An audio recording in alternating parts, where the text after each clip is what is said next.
একের পর এক চমক দেখিয়ে চলেছে বাংলাদেশ জামায়াতে ইসলামী। অবিশ্বাস্য মনে হলেও সত্য, অমুসলিম কর্মী সমর্থক এবং নেতৃত্ব রয়েছে দেশের সর্ববৃহৎ এই ইসলামিক রাজনৈতিক দলটির। প্রায় মাগুরা জেলাতেই রয়েছে 1500 অমুসলিম কর্মী, রয়েছে উল্লেখযোগ্য পরিমাণ সমর্থকও। আওয়ামী লীগ সরকারের আমলে রাজনৈতিকভাবে বেশ কোণঠাসা হয়ে পড়েছিল বাংলাদেশ জামায়াতে ইসলামী, কিন্তু 5ই আগস্ট আওয়ামী লীগ সরকারের পতনের পর বৈষম্য বিরোধী ছাত্র আন্দোলনে হতাহতদের পরিবারের সহযোগিতায় পাশে আসা এবং মন্দির পাহারা দেওয়া, বন্যার্তদের পাশে দাঁড়ানো সহ বিভিন্ন সামাজিক কার্যক্রমে দলটির নেতাকর্মীদের স্বতঃস্ফূর্তভাবে অংশগ্রহণ দেখা গেছে।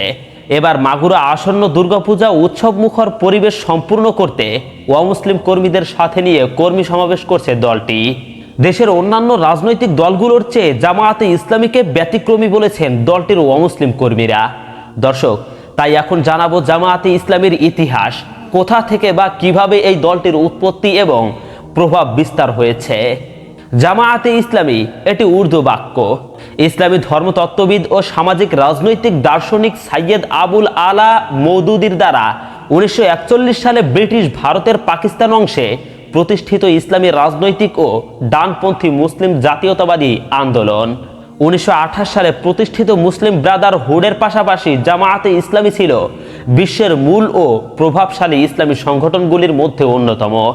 ইসলামের আধুনিক বিপ্লবী ধারণার উপর ভিত্তি করে একটি মতাদর্শ গড়ে তোলার ক্ষেত্রে এটি প্রথম দিকের সংগঠন।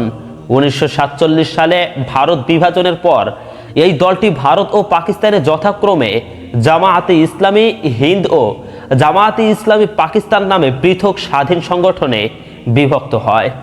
বাংলাদেশ জামায়াতে ইসলামী, জামায়াতে ইসলামী কাশ্মীর, ব্রিটেন এবং আফগানিস্তানে জামায়াতে ইসলামী সংশ্লিষ্ট বা অন্যান্য দলগুলি প্রবর্তিত হয়েছে। জামায়াতে ইসলামী দল অন্যান্য মুসলিম গোষ্ঠীর সঙ্গে আন্তর্জাতিকভাবে সম্পর্ক বজায় রাখে। দর্শক, দলটির সারসংক্ষেপ নাম জামায়াতে ইসলামী। প্রতিষ্ঠাকাল ঔরঙ্গাবাদ মহারাষ্ট্র, হায়দ্রাবাদ রাজ্য, ব্রিটিশ ভারত। এই জামায়াতে ইসলামীর প্রতিষ্ঠাতা সাইয়েদ আবুল আলা মওদুদি। এর ধরন ইসলাম ধর্মভিত্তিক সংগঠন। এই জামায়াতে ইসলামের উদ্দেশ্য ইসলামিক স্কুল এবং শাখা সর্ব ইসলামাবাদ। জামায়াতে ইসলামের আমির জালালউদ্দিন ওমরি। ধর্মীয় পাঠ্য কুরআন, হাদিস, সুন্নাহ।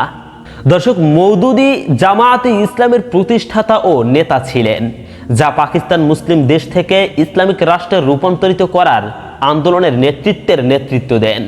যদিও তিনি পাকিস্তানের প্রতিষ্ঠাতা ও ব্রিটিশ প্রশিক্ষিত প্রশাসকদের উদারতা ভীতি প্রদর্শনের বিরোধিতা করেছিলেন, তবুও তিনি পরে আইন ও সংবিধানের ইসলামীকরণে ধীরে ধীরে পদক্ষেপ গ্রহণ করেছিলেন। যদিও তিনি পূর্বে একই দৃষ্টিভঙ্গির জন্য মুসলিম লীগের নিন্দা করেছিলেন। ঐতিহ্যবাদী ওলামা কুতুব আল সিত্তাহ, হাদিস এবং কুরআন গণ্য এবং ফিকাহ এর 4 স্কুলের দ্বন্দ্ব গৃহীত। তার প্রচেষ্টা শরিয়া ভিত্তিক একটি থিও গণতন্ত্র রূপান্তরিত করার উপর দৃষ্টি নিবদ্ধ করে, যা আগ্রহের ভিত্তিতে ব্যাংকগুলি যৌন বিচ্ছিন্নতা, নারীদের পর্দা, চুরির জন্য দোষী সাব্যস্ত, ব্যভিচার এবং অন্যান্য অপরাধের মতো কাজগুলিকে প্রয়োগ করবে। মওদুদি ও জামায়াতে ইসলামী ইসলামী রাষ্ট্রের প্রচারের ব্যাপক জনপ্রিয় সমর্থন ছিল। ঔপনিবেশিক ভারতে একটি ইসলামিক রাষ্ট্র প্রতিষ্ঠার লক্ষ্যে মওদুদি জামায়াতে ইসলামীর সৃষ্টি করেন। যদিও এটি একটি ইসলামী বিপ্লবের ফলাফল হতে পারে, তবে বিপ্লবটি গণসংগঠন বা জনপ্রিয় বিদ্রোহের মাধ্যমে অর্জন করা হয়নি, বরং সমাজের নেতাদের শিক্ষা ও প্রচারের মাধ্যমে বিজয় করে তিনি উপরে থেকে ইসলামীকরণ বলেছিলেন এবং ক্ষমতার অবস্থানে সঠিক মানুষ রেখে ক্রমবর্ধমান এবং আইনি উপায়ের মাধ্যমে। মওদুদি বিশ্বাস করেন যে রাজনীতি ইসলামী বিশ্বাসের অখণ্ড ও অবিচ্ছেদ্য অংশ। ইসলামী মতাদর্শ এবং অইসলামী মতাদর্শ, যেমন পুঁজিবাদ ও সমাজতন্ত্র, উদারতা বা ধর্মনিরপেক্ষতা, পারস্পরিক একচাটিয়া ছিল। একটি ইসলামী রাষ্ট্র গঠনের ফলে কেবলমাত্র ধর্মপরায়ণতা হবে না, বরং মুসলমানদের মুখোমুখি হওয়া অনেকগুলি সামাজিক ও অর্থনৈতিক সমস্যাগুলির প্রতিকার করা হবে। ইসলামী রাষ্ট্রের জন্য যারা কাজ করে তারা ভারত বা পাকিস্তানের কাছে থামবে না, কিন্তু মানব জাতির মধ্যে ব্যাপক বিপ্লবকে প্রভাবিত করবে এবং বিশ্বের জীবনের সমস্ত দিককে নিয়ন্ত্রণ করবে। তাহলে দর্শক, এবার বাংলাদেশের জামায়াতে ইসলামী সম্বন্ধে কিছু জানা যাক। বাংলাদেশ জামায়াতে ইসলামী, যার পূর্ব নাম ছিল জামায়াতে ইসলামী বাংলাদেশ, বাংলাদেশের সর্ববৃহৎ ইসলামপন্থী রাজনৈতিক দল হলো জামায়াতে ইসলামী। বাংলাদেশে ইসলামী শরিয়াহ আইন বাস্তবায়ন এই দলের উদ্দেশ্য। দলটি ইকামতে দ্বীন, ধর্ম প্রতিষ্ঠা নামক ধর্ম মতাদর্শকে মূল ভিত্তি হিসাবে গ্রহণ করে। একে রাষ্ট্র ক্ষমতা লাভের মাধ্যমে ইসলামী রাষ্ট্র প্রতিষ্ঠা করা অর্থে দলীয় ও রাজনৈতিকভাবে ব্যাখ্যা করে থাকে।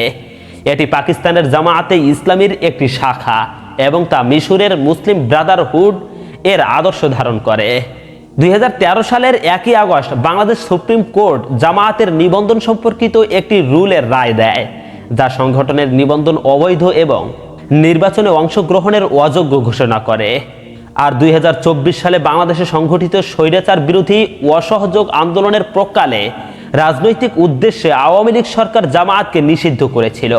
তারপর 28 আগস্ট 2024 তারিখে স্বরাষ্ট্র মন্ত্রণালয় জামায়াতের উপর অর্পিত নিষেধাজ্ঞা বাতিল করে দেয়।